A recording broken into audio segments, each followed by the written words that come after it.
আমরা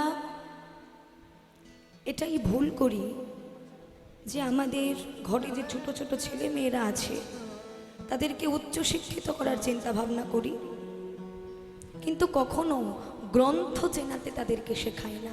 বাড়ির বাচ্চাদেরকে জিজ্ঞাসা করুন তো, এই গীতা চিনিস, বেদ চিনিস? বলতে পারবে? চৈতন্য চরিতামৃত চিনিস? কেউ বলতে পারবে না। কিন্তু মাটি উর্বর হলেই কিন্তু ফসল ভালো হবে, এটা মনে রাখবেন সব সময়। মাটি যদি উর্বর হয় ফসল অবশ্যই ভালো হবে। এর অর্থ কি?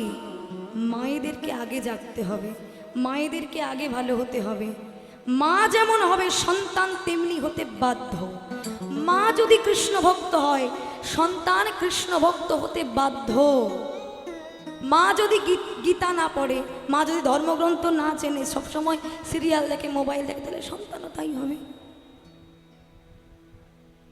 মা যদি ধর্মগ্রন্থ অধ্যয়ন করে, মা যদি কৃষ্ণ ভজন করে, মা যদি ভজন করে ভগবানের, তাহলে সন্তানও দেখে তাই শিখবে। মাটি উর্বর হলে ফসল সবসময় ভালোই হবে।